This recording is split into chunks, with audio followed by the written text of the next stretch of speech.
घरात माणसं कमी असतात, ज्येष्ठ नागरिक असतात, नोकरी व्यवसायानिमित्त किंवा शिक्षणानिमित्त पण बाहेर असतात. तर त्यांना सपोर्ट सिस्टम कुठली आहे? की त्यांनी एक फक्त फोन कॉल केला तर आमचे डॉक्टर त्यांच्या घरी जातात, त्यांना बघतात.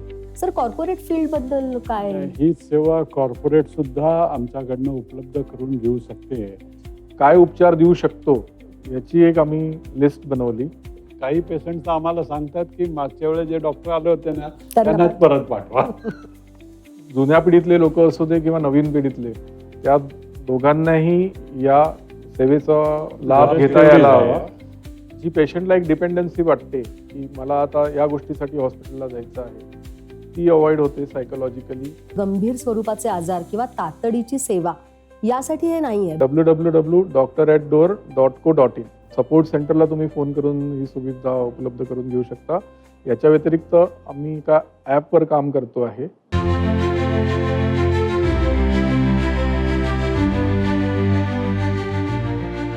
बदलत्या काळानुसार नेमकी सामाजिक गरज ओळखून आणि सामाजिक दृष्टिकोनातून डॅड म्हणजेच डॉक्टर ॲट डोअर हा उपक्रम श्रीयुत अनिरुद्ध बंबावाले आणि श्रीयुत अशोकभाई सुरतवाला यांनी सुरू केला.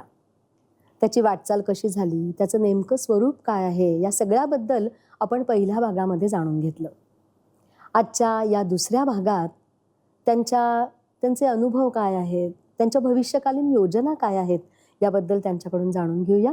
मला सर पुन्हा एकदा जरा आपल्या प्रेक्षकांसाठी आपण सांगूया की संपर्क कसा करायचा, कुठलीही वैद्यकीय सेवा हवी असेल तर. याच्यात आपल्याला माहिती आहे की कुठलेही गंभीर स्वरूपाची किंवा तातडीची सेवा ही समाविष्ट नाही, पण ते सोडूनही इतर अनेक छोट्या मोठ्या सेवा हव्या असतात ज्यासाठी बाहेर जाणं अवघड असतं.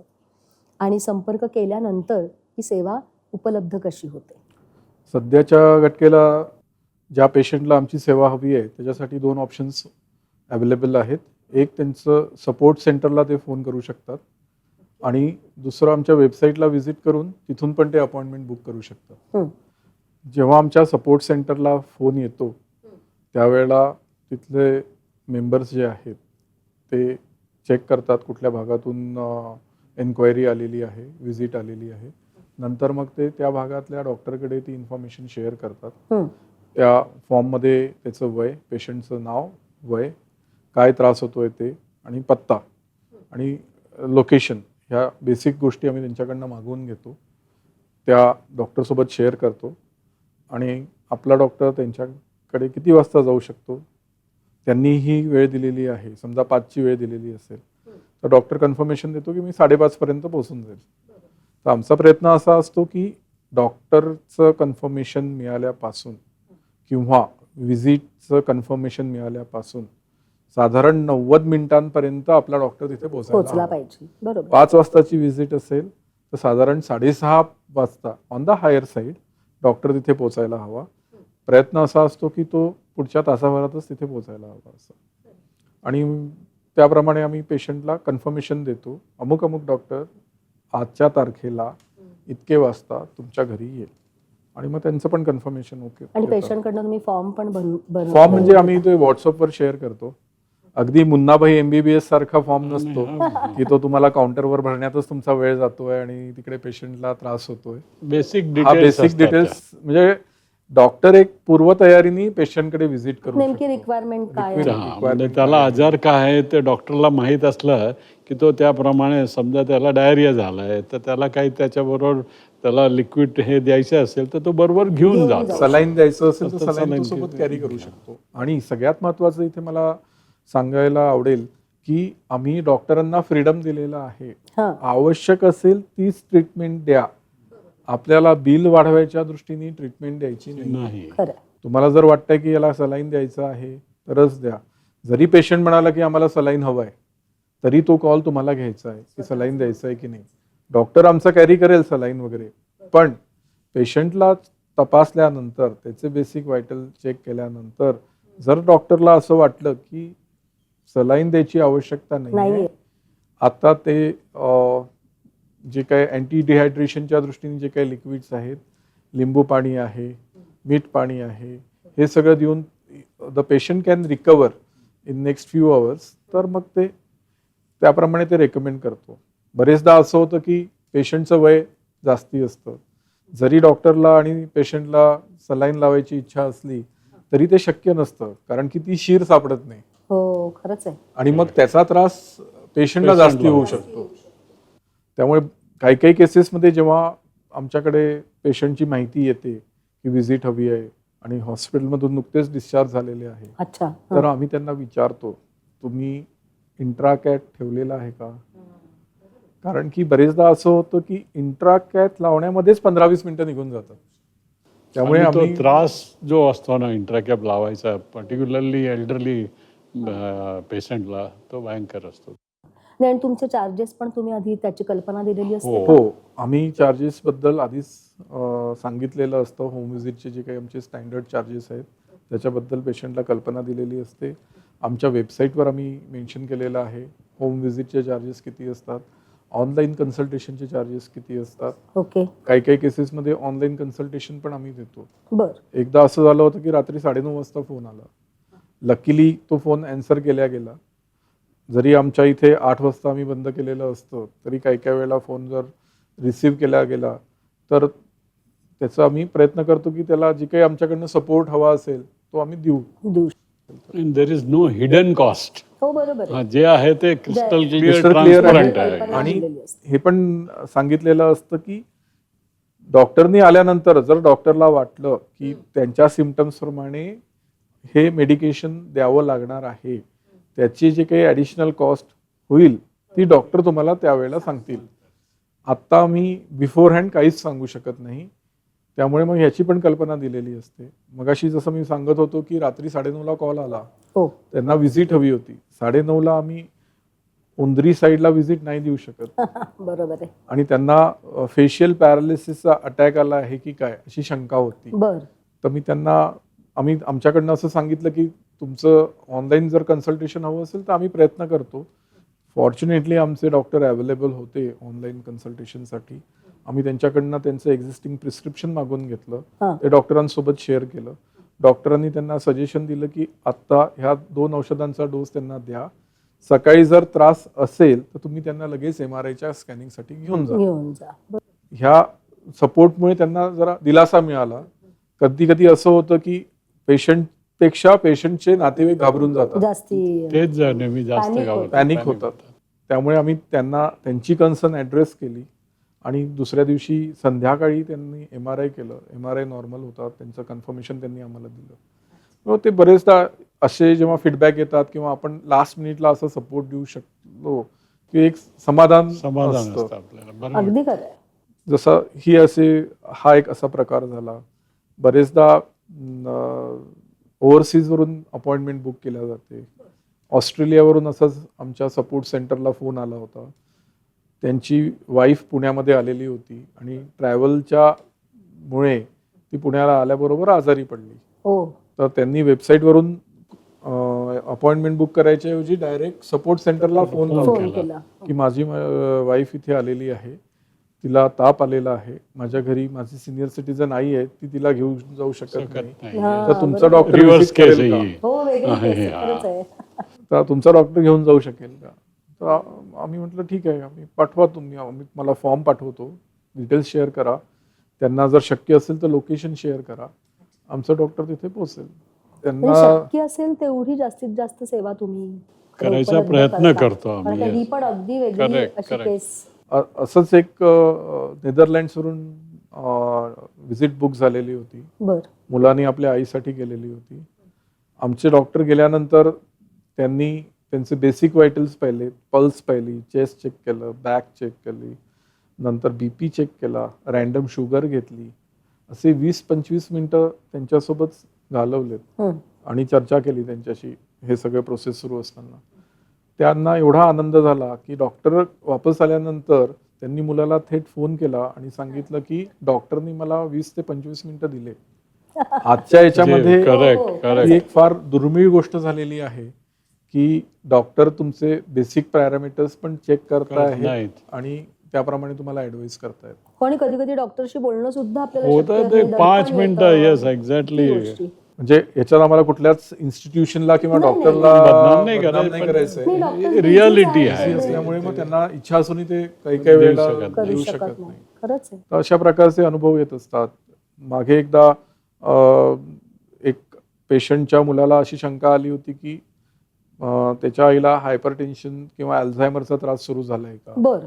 त्यामुळे तो मुंबईला असतो, त्यामुळे मग तुम्ही, म्हणजे आमची व्हिजिट झालेली होती त्याच्याकडे 2-3दा, तर त्यांनी आम्हाला एक स्पेशल रिक्वेस्ट केली होती की जर तुम्ही एखादा सिनियर डॉक्टर पाठवू शकाल का? पाठवलात. हं. म्हणजे काही काही वेळेला जिरियाट्रिक केअरमध्ये पण जर गरज पडली तर हो. आमच्याकडे त्या प्रकारचे डॉक्टर्स, अनुभवी डॉक्टर्स आहेत, MD वाले डॉक्टर्स पण आहेत. जर आवश्यकता असेल तर आम्ही त्यांना रिक्वेस्ट करून त्यांची व्हिजिट आम्ही प्रोव्हाइड करतो. त्यांचं रिक्वेस्ट साधारण 5:30 वाजता आली होती संध्याकाळी. 7 वाजता आमचे सिनियर डॉक्टर्स त्यांच्या घरी होते. त्यांनी त्यांचे बेसिक व्हायटल्स बघितले आणि लगेच हॉस्पिटलायझेशनचं त्यांना सजेशन दिलं. हे काळानुसार किती विविध आजार सुद्धा समोर येत आहेत. ते आहे. एकदा आता काही दिवसांपूर्वी पुण्यात फिरायला आलेले होते. बर. महाराष्ट्रातल्या बाहेरचे होते. 20 महिन्यांचा मुलगा होता त्यांचा. तो बेडवरून पडला आणि नॅचरली काही ना काहीतरी इजा होणारच आहे. तर त्याचे दात ओठांमध्ये रुतल्या गेल्यासारखं होतं. त्यांनी, एका आईने आपल्या मुलाच्या काळजीपोटी फोन केला बरोबर. की मला असं कळलं की तुम्ही होम व्हिजिट प्रोव्हाइड करता, पण आम्ही हॉटेलमध्ये उतरलेलो आहे, तर तुमचे डॉक्टर येतील का? म्हटलं नक्की येतील, तुम्हाला काय त्रास होतोय ते सांगा. तर त्यांनी सांगितलं की असं असं इन्सिडेंट सकाळी झालेला आहे, बाळ आता खेळताय, मजेत आहे खाल्लं बाळ. पण आहे, काही त्रास होत नाहीये, पण मला एक इच्छा आहे की आई आई शंका आई म्हणून आहे, येस येस. तर तुम्ही व्हिजिट प्रोव्हाइड करू शकाल का? तर आम्ही आमच्याकडनं सांगितलं की हो, आम्ही प्रोव्हाइड करू शकतो. ते पण किती रिलीफ त्यांना त्यामुळे एक्झॅक्टली वाटलं असेल. एक्झॅक्टली तेच आणि तेच मग. काही काही वेळा असं पण होतं की काही पेशंटचं एक्सपेक्टेशन्स आधी व्हिजिट झाल्यामुळे जास्ती असतात. हे इतके विविध स्वरूपाचे अनुभव आहेत की तुम्ही याची कल्पना सुद्धा खरं म्हणजे आधी केली नसेल. पण मग अशा अनुभवांमधनं आपण आपली सिस्टीम अधिक चांगली करत जातो किंवा तुम्हाला नवं काही सुचत जातं, असं घडतं का? काही अनुभव अजून आम्हाला नक्कीच ऐकता येतील नाही तुमच्याकडनं. घडतं ना, त्यात जसे अनिरुद्धनी सांगितले त्याचे अनुभव बरेचसे चांगलेच होते, हो हो. पण काही थोडेसे वाईट अनुभव पण आम्हाला आले आहेत.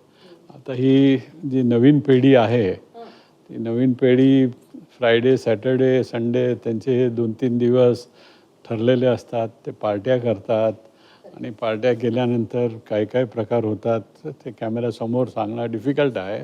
पण असेही फोन आम्हाला येतात आणि मग त्यांना त्यावेळी ॲट होम सर्व्हिस लागते, पण we have denied those kind of a things so far. आम्ही ते अवॉइड करतो.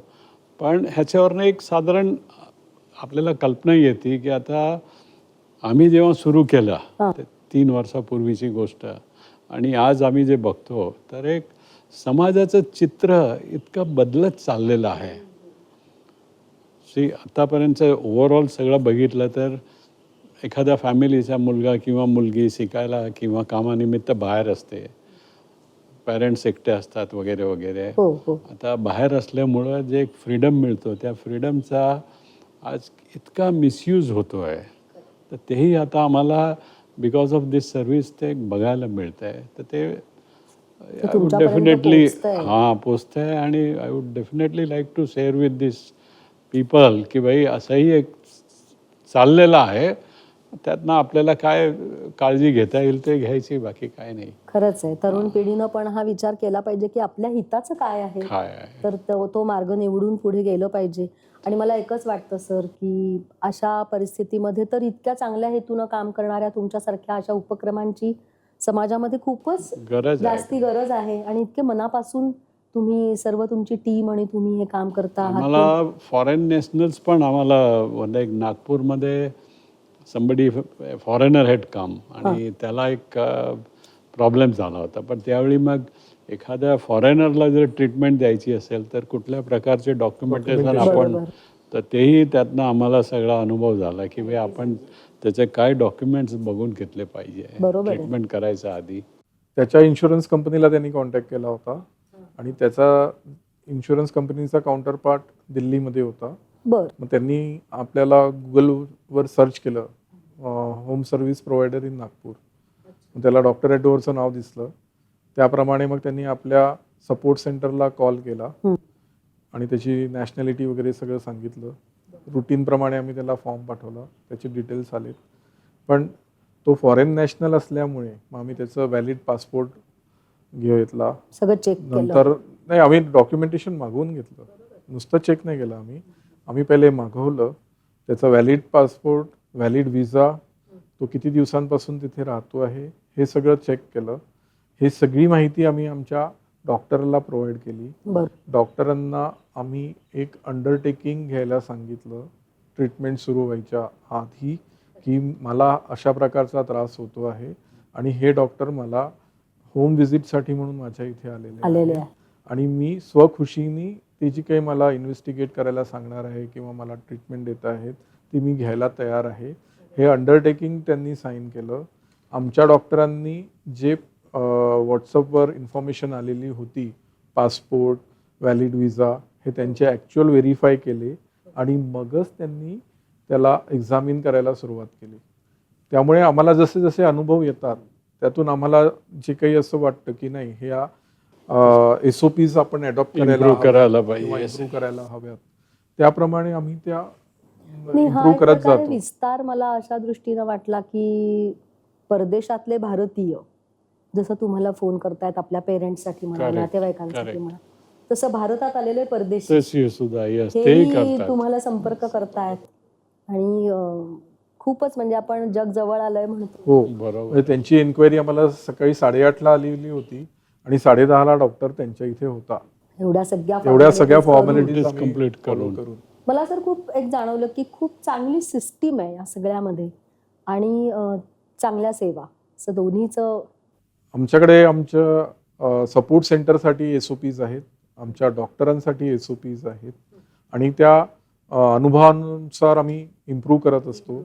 आमच्या इथे दर महिन्याच्या पहिल्या सोमवारी सपोर्ट सेंटर आणि डॉक्टरांची मीटिंग असते. या मागच्या महिन्यात काय काय झालं, कारण कोणाकोणा डॉक्टरांना काय काय कसे अनुभव आले ते सगळे शेअर करत असतात.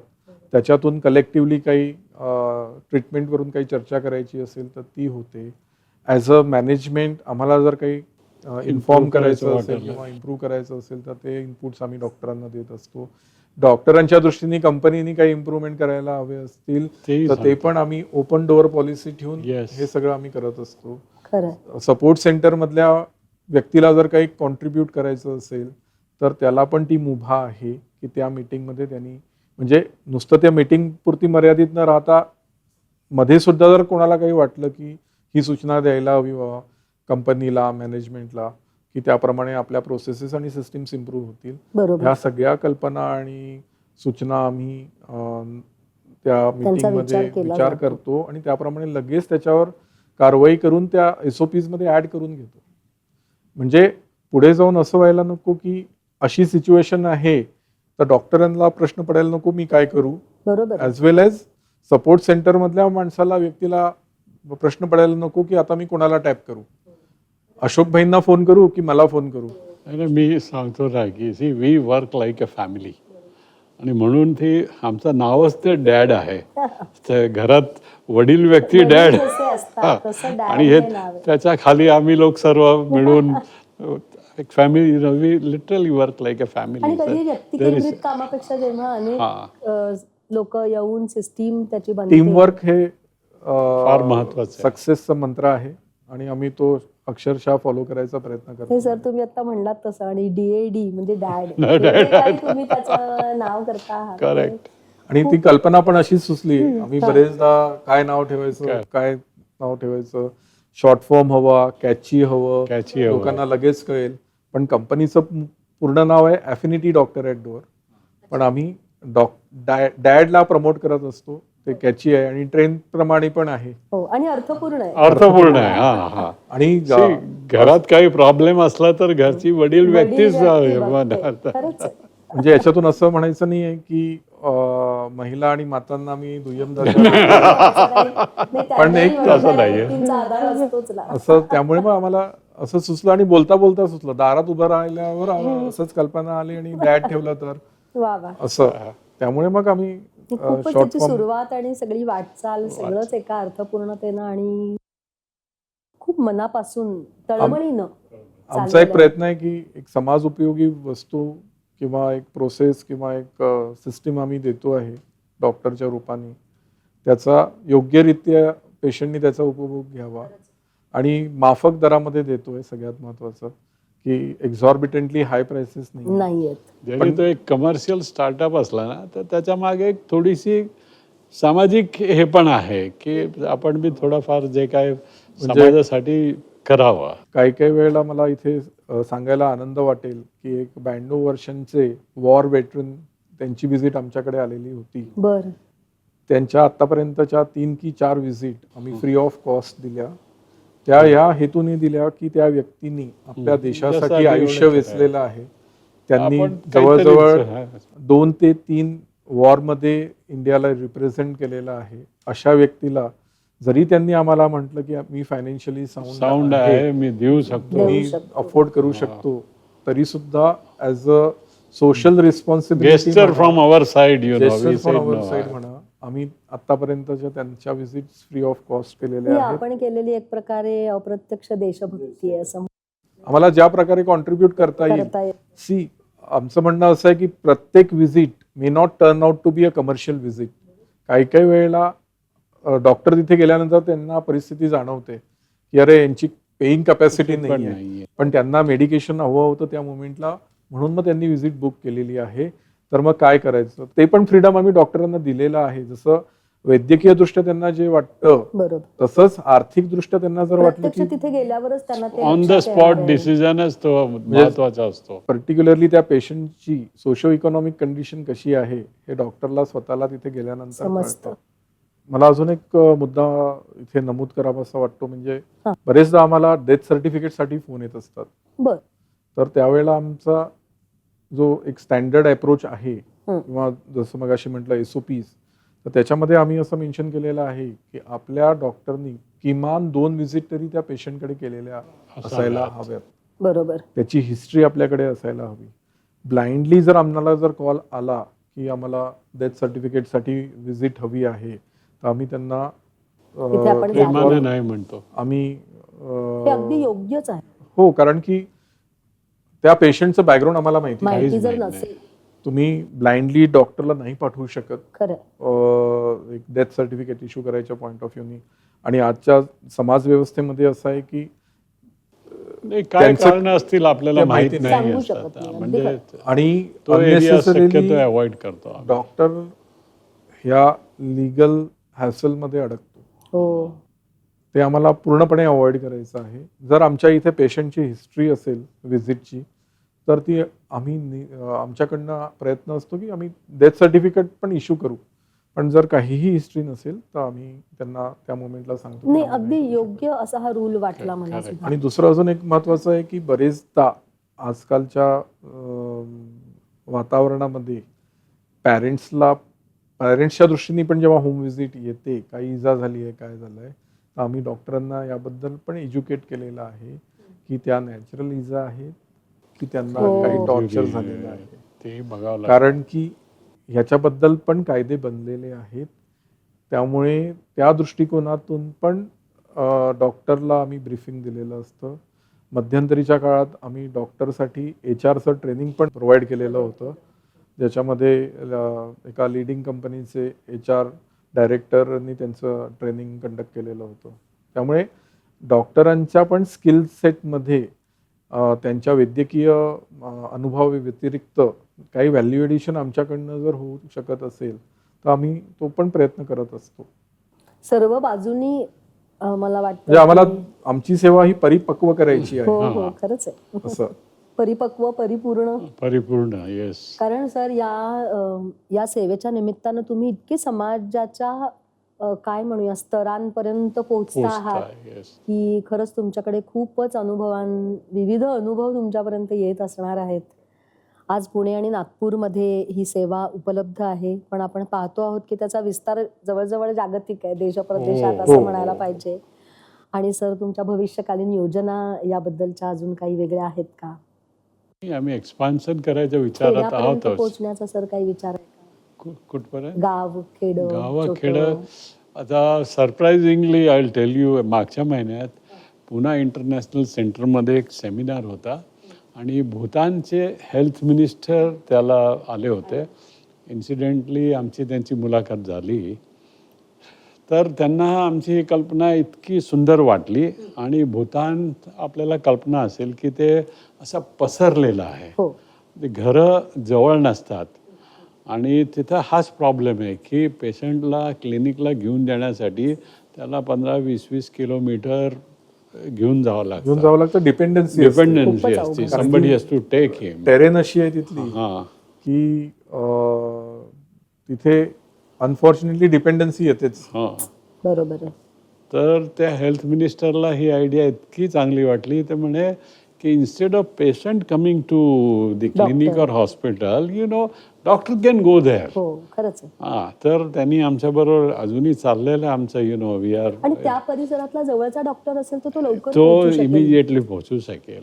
मग ती एक माहिती गोळा करणं किंवा मला sir we are trying to collaborate with them. आणि ते झालं तर ते उत्तम होईल. म्हणजे तुम्ही असं म्हणाला की बाई कुठं तर अशाही गोष्टी घडू शकतात. घडू शकतं. पण इंडियामध्ये we are trying to do nearby places like Pune, Nagpur तर झालंच आहे. आता नेक्स्ट आमच्या प्लॅनमध्ये सुरत आहे. अच्छा. आणि ते पण असं सिटी आहे ज्या सिटीमध्ये एल्डरली पेशंटचं प्रमाण जास्त आहे आणि मायग्रेशन जास्त आहे. बरोबर आहे. जिथं मायग्रेशन जास्त आहे तिथे हा प्रॉब्लेम जास्त आहे. तर those areas we want to cover up first. बरोबर. म्हणजे मला अजून पण सर एक असं सुचवावं असं वाटलं की जसे डॉक्टर्स तुम्ही त्यांच्यापर्यंत पोहोचताय तसं त्या पेशंट्सना त्या परिसरातल्या हॉस्पिटल्सची माहिती जर आपण देऊ शकलो. कधी कधी गरज असते की माहितीच नसतात तिथली हॉस्पिटल्स आणि काही प्रसिद्ध अशी हॉस्पिटल्सच माहिती असतात आणि तिथे लवकर आपल्याला ऍडमिट पण केलं नाही जाऊ शकत. तर तुमच्या कामाबरोबरच हे अजून आम्हाला आता कॅलिफोर्नियावरून एक फोन आलेला होता हां की माझे पॅरेंट्स पुण्यात राहतात पण त्यांना जर रात्री काही इमर्जन्सीमध्ये हॉस्पिटलायझेशन किंवा जर काही वैद्यकीय मदत हवी असेल तर तुम्ही ती प्रोव्हाइड करू शकता का. तर आम्ही त्यांना सांगितलं की आम्ही तर प्रोव्हाइड करू शकत नाही पण तुमचे पॅरेंट्स ह्या भागात राहतात. ह्या भागातले बाजूला हे नियरेस्ट 2 हॉस्पिटल्स आहेत जी सोशल प्लॅटफॉर्मवर त्यांची माहिती आहे तिची लिंक आम्ही त्यांच्यासोबत शेअर केली. आम्हाला इथे सांगायला आवडेल की किंवा फॉर्मली सांगू इच्छितो आमचं कुठल्याच हॉस्पिटलसोबत टायअप नाही, काही नाही. कारण की बरेचदा असं होतं की वाटतं पेशंटच्या मनात शंका येते की ह्यांचं ह्या हॉस्पिटल सोबत टायअप आहे आणि मग यांचे काहीतरी कमर्शियल अरेंजमेंट्स असतील त्यामुळे ते इन्सिस्ट करतायत की तुम्ही या हॉस्पिटलला जा. आम्ही कुठली हॉस्पिटल रेकमेंड करत नाही, काही नाही. जवळपास आणि त्यांच्या रिलेटिव्हजनी किंवा त्यांच्या डॉक्टरांनी सजेस्ट केलं तरच सांगतो की तिथे ॲडमिट व्हा. हो पण मला सारखं वाटलं छान एक की हॉस्पिटल्स आणि पेशंट्स याच्यामधला एक सामाजिक माध्यमिक दुवा नक्कीच आपल्या सेवा होऊ शकतात. जसं आपण सुरुवातीलाही बोललो की प्रत्येक वेळेला तातडीची सेवा गरजेची नसते. बरोबर. छोट्या मोठ्या अनेक वैद्यकीय सेवा, चांगला सल्ला, तुम्ही सांगितलं तसं चांगलं काउन्सिलिंग पेशंटचं. आणि काउन्सिलिंग पण झालेलं आहे. म्हणजे काही कॅन्सर पेशंटला होम व्हिजिट हवी असते पण कॅन्सर पेशंटला लागणारी होम व्हिजिट ही फार स्पेशलाइज प्रकारची असते. त्यामुळे आमच्या डॉक्टरनी त्याच्या दृष्टिकोनातून कॅन्सरच्या दृष्टिकोनातून काही बेसिक व्हायटल्स त्यांचे फोनवर चेक केले. त्यांना कॉन्फरन्स कॉल करून दिला आमच्या सपोर्ट सेंटरनी आणि त्याच्यातून निष्कर्ष त्यांनी असा काढला की तुम्ही हॉस्पिटलमध्ये जाऊनच ट्रीटमेंट घ्या. माझा तिथे येऊन काही उपयोग होणार नाही आहे. आणि काही वेळेला हे कॉल्स किंवा हे कॉन्फरन्स कॉल 15-20 मिनिटांचे होतात पण आम्ही त्याचे चार्जेस घेतलेले नाही. तेवढे आम्ही अजून कमर्शियल झालेलो नाही. हो ते मुळातच तुमचे हेतू फक्त कमर्शियल नाही आहेत. तर एक खूप वेगळ्या अशा उपक्रमाविषयी आपण 2 भागांमधून माहिती घेतलेली आहे आणि अधिकाधिक विस्तारणारी असा हा उपक्रम आहे असं म्हणायला पाहिजे. तर एक प्रकारे समाजानं ऋणी राहायला पाहिजे अशा उपक्रमाबद्दल. आणि अजून विस्ताराच्या दृष्टिकोनातून अजून एक सांगायचं आवडेल म्हणजे की आम्ही नर्सिंग आणि घरी लागणारा एक सपोर्ट स्टाफ जो असतो की कोणाला 12 तासासाठी हवं असतं, कोणाला 24 तासासाठी हवं असतं, कोणाला नर्सिंग स्टाफ हवा असतो. बरोबर. 24 तर by आमचा 7. प्रयत्न असा आहे की नजीकच्या काळामध्ये नर्सिंग आणि सपोर्ट स्टाफ याच्याबद्दल पण आम्ही काम करतो आहे आता. पण त्या दृष्टिकोनातून ज्या गोष्टी परत SOPs त्या दृष्टिकोनातून जे आहे त्याच्यावर पहिले काम चाललेलं आहे. ते एकदा कंप्लीट झालं की मग त्यांच्या हायरिंग प्रोसेस त्या इनिशिएट होतील. कारण की तुमच्यावर विश्वास ठेवून तो माणूस त्यांच्या घरात 24 तासासाठी 24 राहणार तासासाठी, आहे. हा. खरंय. त्यामुळे ह्या आणि दृष्टीचा भान अशी ठेवून सेवा प्रोव्हाइड करणाऱ्या खूप संस्था आहेत, खूप खूप संस्था लोक आहेत. पण त्या ह्याच्यात जाण्याआधी आम्हाला खूप व्यवस्थित तयारी करायची आहे. तयारी करायची की आहे. जेणेकरून जे काही सेवा आम्ही पुरवू ती थोडीशी हटके म्हणता येईल आणि जिथं माणसाला कॉन्फिडन्स असेल की बाई ह्यांच्याकडनं आलेला माणूस म्हणजे you do not have to worry for anything. खरं. दॅट इज व्हेरी विश्वासाचा इम्पॉर्टंट. प्रश्न आहे हा सगळा. विश्वास फार मोठा विश्वासाचा प्रश्न असतो, कारण ती घरी राहणारी व्यक्ती एकटी असते. त्याच्याबरोबर आपण जे कोणी पाठवतो त्याच्या बॅकग्राऊंड, कॅरेक्टर्स वगैरे हे फार माहिती करून घेऊन सगळं. आणि याच्या जोडीने जर फिजिओथेरपी सर्व्हिस जर सुरू करता आली तर ते पण आम्ही आमच्या अजेंड्यावर आहे. कारण की फिजिओथेरपीची पण तेवढीच गरज आहे. Physiotherapy at home. At home असं त्या दृष्टिकोनातून प्रयत्न चाललेले आहेत. ज्या SOPs त्याच्या रिक्वायरमेंटच्या दृष्टीने असलेला स्किल सेट जेव्हा त्या कॅन्डिडेटमध्ये असेल तेव्हा आम्ही मग ही सर्व्हिस सुरू करू. मेडिकल फील्ड इतकं मोठं आहे ना, तुम्ही जेवढं कराल तेवढं गरजा कमी पण आहे. खूप आहेत. गरजा म्हणजे आम्हाला आणि आजकाल इतक्या डिसिजेस वाढलेला आहेत.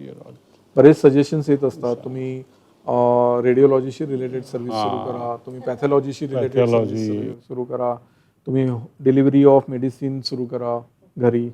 पण आत्ताच्या घटकेला आपल्याला जे येतं आहे, करेक्ट. ज्याच्यात आपण प्रयत्न करतोय, डायलिसिसची भयंकर मोठी रिक्वायरमेंट. Dialysis at home.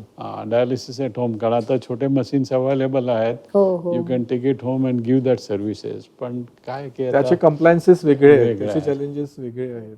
प्रत्येक गोष्ट घरी डिलिव्हर करायचं म्हटलं तर ती कायद्याच्या दायऱ्यात बसते का, हा पण तेवढाच महत्वाचा मुद्दा इतकं आहे. सोपं नाही खरं.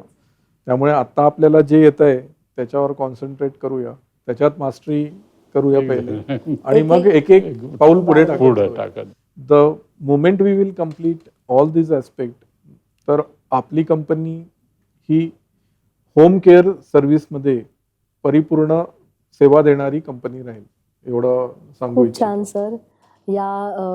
या दोघांची संवाद केल्यानंतर एक गोष्ट आपल्या लक्षात येते की जसं मगाशी सरांनी सांगितलं की डॅड म्हणजे घरामधली वडीलधारी जबाबदार अशी व्यक्ती, इतके विश्वसून आपण याच्यावरती राहू शकतो, अवलंबून राहू शकतो आणि अतिशय समर्पित वृत्तीनं आणि खूप पद्धतशीरपणे असा चालवला जाणारा हा उपक्रम आहे. पुन्हा भेटू.